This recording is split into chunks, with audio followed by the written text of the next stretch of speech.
Welcome to this week's Future Toolbox podcast. We explore the Z to A of life skills, where each letter stands for a topic and essential tool to help you get ahead in life. Meet Jules and Mark, creators of the multi-award-winning Future Toolbox, and enjoy their straightforward approach to creating growth mindsets that help people turn their dreams into realities. Whether you're a teen in education, a parent, a teacher, or part of a community group, start creating positive habits from today.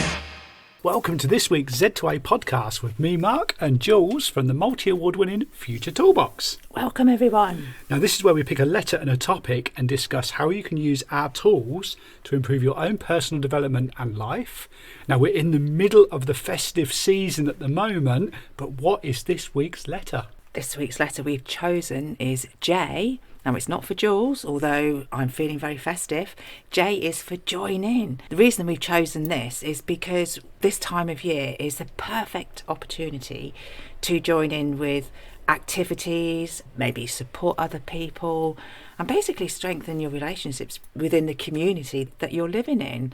Yeah, it's all about catching up with maybe people that you've known for many, many years, but also meeting some new people, trying some new activities, and just being a part of the community. Yeah, there's so many Christmas activities you can join in with. So I'm going to step back to childhood times. Remember the magic of Christmas, when you used to do things like carol singing, Christmas plays.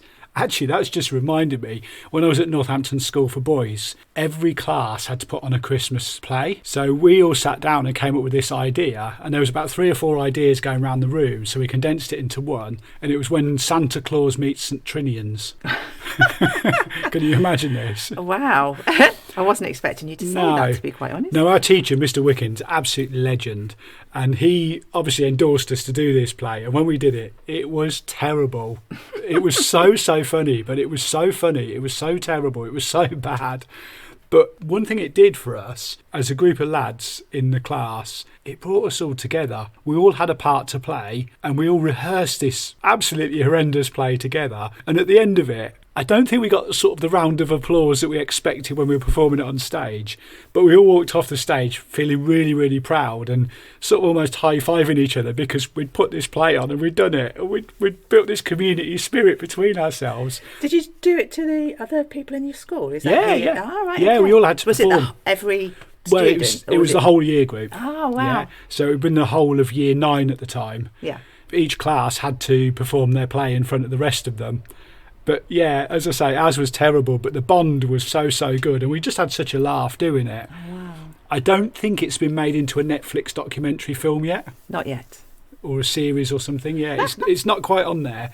And I haven't heard any of the other lads that have sort of tried to patent the copyright for it. So, yeah, I've got a little idea in my mind.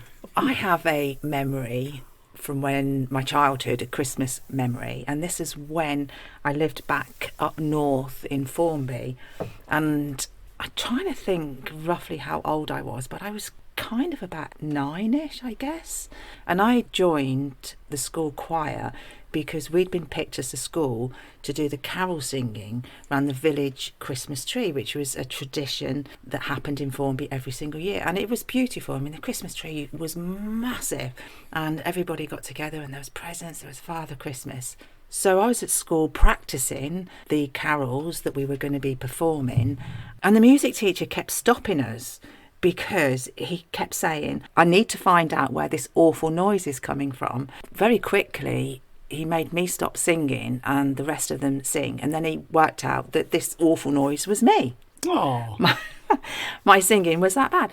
And he actually said, right, that's it, you're out of the choir. So I was absolutely distraught, to be quite honest, because I wanted to sing and I wanted to be a part of this whole community thing. And he allowed me in the end to go along and pretend that I was singing, and I mind.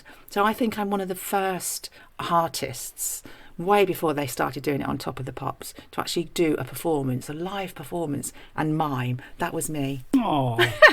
Do you know what? As much as you make fun of that is really sad, because the message there for some people is to be really, really careful of what you say to people. And I know now that you will not sing because of that moment.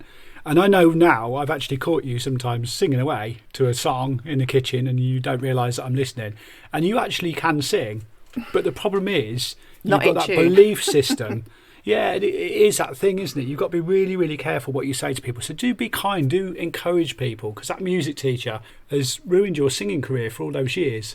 Yeah, I don't think I was ever going to have a singing career. I've listened to myself singing. It isn't the best. And yes, I can sing. Everybody can sing. Of course. And I dare say if I really, really wanted to, with coaching, I might be able to. But I'm happy now. I can sing in front of you, and that's enough.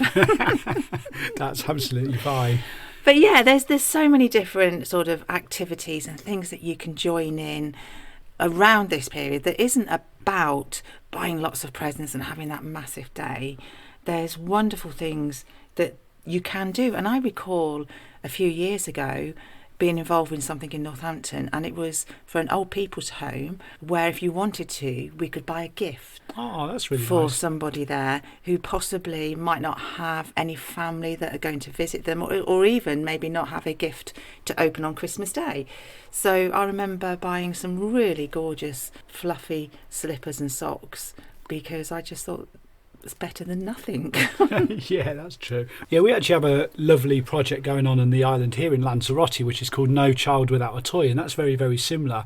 And that's something that always breaks my heart, thinking that somebody's in that position, somebody's not enjoying Christmas as much as maybe other people are. And obviously, it's not just about Christmas, that goes on all year round, doesn't it? Yeah. It's about having that awareness to help each other out, help other people out, and maybe be aware of people who aren't quite so fortunate as us. Yeah, it's quite nice because the local football UD Lanzarote is supporting this as well. So I think they're putting quite a few presents forward. Yeah, so obviously we'll be supporting that ourselves. Yeah, but I think there's lots of things that you can do. Looking and shopping at charity shops is a good idea because a lot of the stuff that are in charity shops is absolutely fantastic, but you're giving that money back and it's going to go and help somebody else as opposed to like a big chain, for example. Yeah, all supporting local. I made a big effort last year to shop in local shops and buy presents for people from local shops. And it's really, really hard sometimes to compete with the prices that you're going to find on the internet or in the big chain stores that are offering big deals. But even if you just went and bought one gift from an independent retailer, you're going to make a difference.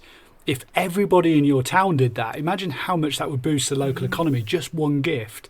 So go out there and tell your friends and family, go and buy something from a local shop, go and support a local retailer and put some money into their pocket instead of all of the massive, huge companies that they've got loads of money, haven't they? I'm sure they have. Loads of money. I tell you something else along that theme is watching a traditional British pantomime. It's really good to go to your local theatre. Oh, no, it's not. Oh, very good. But it is. It really is. So, yeah, support your local theatre, local actors, actresses. You can really get involved within the performance. Yeah, maybe you might find that somebody will be putting on a performance of When Santa Claus Met St Trinians. Maybe, but highly Maybe not. unlikely. Oh, no, they're not. But yeah, you could go to the cinemas and all the rest of it. I just think going to a local theatre and doing that, it would be amazing. Along with the same thing of singing the Christmas carols, getting involved with local communities that are going out and doing that. I know our own granddaughter's already done that this year and she was absolutely delighted. So delighted that she rang us to sing one of the songs to us that she'd been out singing. And unbeknown to her, we were actually in a restaurant at that point. So she kind of sang it to everybody else that was in the restaurant, didn't she? International singer, bless She's her. an international singer now. And I bet nobody in her choir got told to mime as well. So there you go. No. Actually, yeah, talking of Christmas carols, I had a friend who's involved in an organisation and they put on quite a lot of carol singing services at nursing homes and they also sang in a local homeless shelter as well. Aww. So that was an act of kindness, really, where they were giving a little bit of joy to people who maybe are going through loneliness or struggles in life, and obviously being homeless is That's it, yeah. not great for anybody, is it? So it's maybe lifting the spirits for people around this festive period. That's it. And I mean, there's food banks where you can go and donate food to because over Christmas, it's a time where people do put on Christmas lunches and dinners for homeless people. And if you can donate some food, that would be amazing. And that has just reminded me of something. Do you remember a few years ago when we worked in that post-16 company in Northampton, and we had a homeless guy that started sleeping in our doorway just over Christmas. Yeah. And we got to know him, and every single day, all over Christmas, and it was absolutely freezing cold, we would take him some food, wouldn't we? And sit with him. I think we took blankets. Yeah, it was one thing that all the staff got involved in, really, because we realised that he was there. I think somebody caught him one evening on the doorstep because they didn't realise that we were still in the office, and he was really, really apologetic. Yeah. Now, it's really easy as well for people to be quite judgmental and think, well, there's a homeless person on the street, and look at them and dismiss them. But yeah, we got to know this guy. His story was quite sad because he'd lost his wife, and then he'd end up not being able to cope, ended up on the street. I think it was destined to end up where we were working, because like you just saying, we all clubbed together and we looked after him as much as we possibly could. Yeah, he had more blankets and duvets and food and everything like that. We'd bring stuff out for him, but the appreciation from him was amazing. I think we took him in radio as well, so we could, didn't we? We did, and he was listening to Christmas but there was songs. There is actually a happy ending to his story. Yeah, he did find accommodation in the end, and I just felt really proud. I think we were part of that journey for him as well. We lifted his spirits around that time. He wouldn't come inside either. I remember that. He was very, very proud. So, you know, it was really, really lovely. I think we actually offered to just go and sleep in the office overnight, but he wouldn't do it. He just would not do it. But yeah, Christmas can be a tough and lonely time. So another way that you could join in or support others is to reach out to some people that may be feeling lonely. You know, look at your neighbours, people down your street and you're close that are living on their own. Maybe they haven't got people that going to visit them. So knock on the door and make sure they're okay. Give them a mince pie. Sing them a carol if you want to. Yeah, or even invite them round for Christmas dinner if you've got a spare seat at your table. Yeah. There's all those feel-good films like that where people come round for Christmas and take somebody in for Christmas. So, yeah, showing the spirit of kindness. Yes. One thing I actually really love this time of year, and our running club have just done this, is going Christmas light spotting. And I know we mentioned this last week about people who run up their crazy electricity bills by overly decorating their house. But at the moment, the Christmas light displays have just started popping up here on the island in Lanzarote. Obviously, we saw a lot of local ones in Northampton from my running friends who went on the Christmas light tour around the area of town yesterday. But this is just such a wonderful time to see some of these amazing displays. We've actually got a beach sand display. Oh, it's a wonderful. It's so cool. Oh. It's a nativity carved out of sand, and these have popped up all over the island, as well as presents, lights on roundabouts and Christmas trees and everything like that. So even though it's not snowing here and it's not very cold, we still have that sort of festive feeling. But what about the Christmas lights in Northampton? Remember when you really, really honoured to be part of the team switching those on? Yes, a few years ago, our charity, Breast Friends Northamptonshire, we were invited along to help with the Christmas light switching on. And I became friends with Anita Dobson that night because she was there as well, because she was doing a pantomime in Northampton. And it really was a lovely evening. And Peppa Pig was there, to the delight of all the children. So you got to meet Anita Dobson, but a bigger star in Peppa Pig. Yeah. No, the star of the show was indeed Breast Friends Northamptonshire. And again, this year, as a charity for anyone affected by breast cancer in Northamptonshire, we've been putting on some amazing things, from our annual Advent calendar, whereby we put all the names of the people involved in the charity that are going through breast cancer. We pick a name out of the hat once a day, and they win a voucher of their choice right up until Christmas Eve, which is absolutely fantastic. I'm involved with that again this year, and it's brilliant, going around the island and showing nice places here and then doing the draw. So that's really, really exciting. That's such good fun, that. Oh, such it's a just lovely brilliant. feeling. It's a lovely feeling doing that, and bringing that cheer to people that are currently going through some tough times, and the excitement of, oh, is it going to be me today? So that's really, really nice.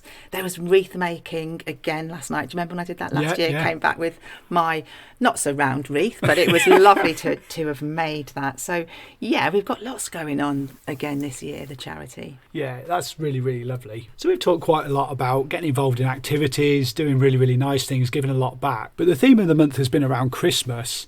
And one thing we must remember is ourselves as well as others. So J is for join in.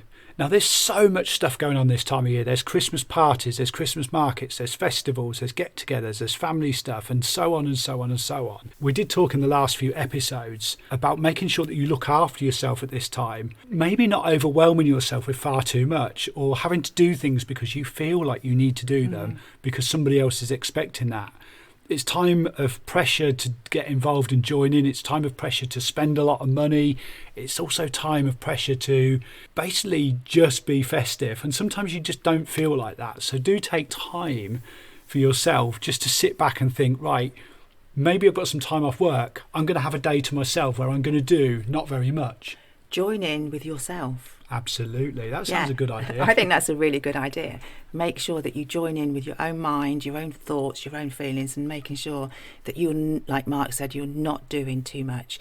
You're not letting it take over and make you feel anxious or overwhelmed. Do what feels absolutely right for yourself. By doing things within the community, if that makes you feel good, go ahead and do it. If you feel that it's too much with everything else you've got going on, it's fine. Just join in with yourself. So on that note there, J is for join in. We would love you to join the Future Toolbox community. And you can do that by going to our website, which is futuretoolbox.co.uk.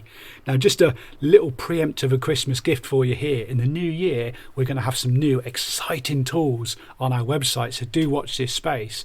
But in the meantime, start following us. You can go to our social media on Facebook, Instagram or TikTok.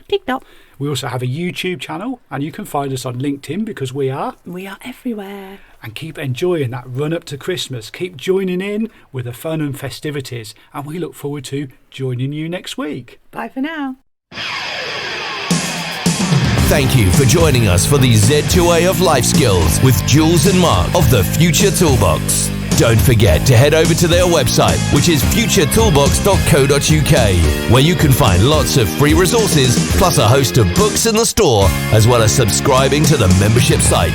Follow Future Toolbox Instagram, TikTok and Facebook at Future Toolbox, and subscribe to their YouTube channel too.